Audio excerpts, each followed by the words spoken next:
जब जंग की बात होती है तो लोग दुश्मन की गोलियों से डरते हैं, लेकिन सोचिए अगर मिशन से लौटकर अपनी ही आर्मी की राइफल आपके सीने पर तान दी जाए। ये कहानी है उस रात की जब एक पायलट दुश्मन से बच निकला, लेकिन अपने ही देश में जिंदा रहने के लिए आइडेंटिटी वेरिफिकेशन की जंग लड़नी पड़ी। नियर इंटरनेशनल बॉर्डर, अंधेरी सड़क, एक मिलिट्री जीप तेजी से आगे बढ़ रही थी। पीछे बैठा आदमी, फ्लाइट सूट फटा हुआ, चेहरा धूल से भरा, आंखों में 24 घंटों की नींदहीनता। उसका नाम था दारा। वो अभी अभी एनिमी टेरिटरी से पैदल चलकर बॉर्डर क्रॉस करके आया था। अचानक एक तेज सनसनाहट, एक बुलेट दारा के कान के बिल्कुल पास से निकलती है और जीप की छत को चीर देती है।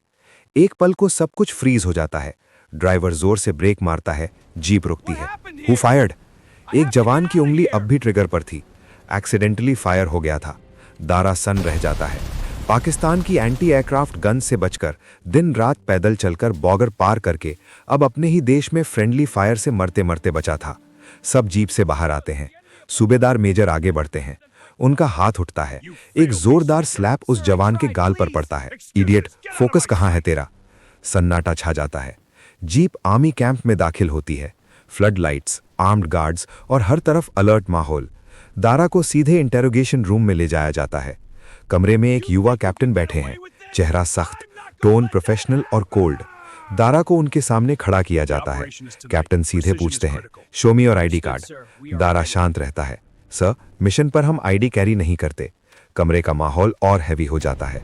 Unit number 32 squadron, Adampur airbase. Captain note करते हैं, स्टेशन कमांडर, ग्रुप कैप्टन चॉकलॉयड। कैप्टन कुर्सी से थोड़ा आगे झुकते हैं। Do you know flight lieutenant?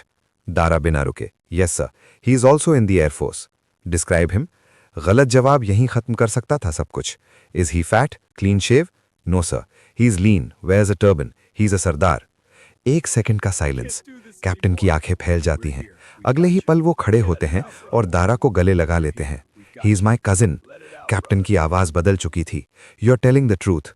Suspicion की जगह रिलीफ ले लेता है। वेपन्स नीचे हो जाते हैं। कैप्टन तुरंत आदेश देते हैं, get him coffee. Light breakfast आता है, लेकिन दारा के लिए ये किसी रॉयल फीस्ट से कम नहीं।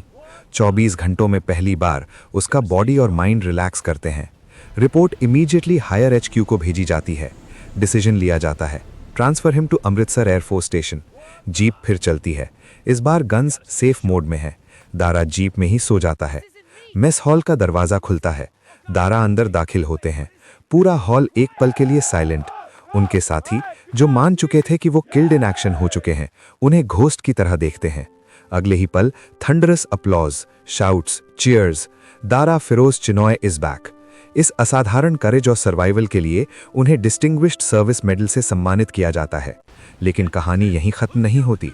कोई और होता तो फ्लाइंग छोड़ देता, लेकिन दारा ऑर्डिनरी नहीं थे।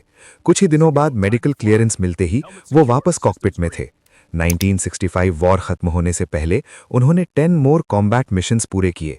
आफ्टर दैट 1971 फिर एक्टिव सर्विस। 1977 इराक डिप्लॉयमेंट, जहां सद्दाम हुसैन के दौर में इराकी एयरफोर्स पायलट्स को ट्रेनिंग दी। 1987 मिग 21 उड़ाते समय bird strike, engine failure. Dara को लाइफ में तीसरी बार इजेक्शन करना पड़ा। 3 इजेक्शंस, 3 escapes from death. Post retirement के बाद भी स्काई ने उन्हें नहीं छोड़ा। टाटा ग्रुप, देन रिलायंस, रतन टाटा से लेकर अनिल अंबानी तक देश के टॉप इंडस्ट्रियलिस्ट्स अपनी सेफ्टी इसी ब्रेव पायलट पर भरोसा करते रहे। कुछ लोग वॉर लड़ते हैं, कुछ लोग वॉर से लौटकर भी वॉर ही रहते हैं। दारा फिरोज चिनॉय उनमें से एक थे।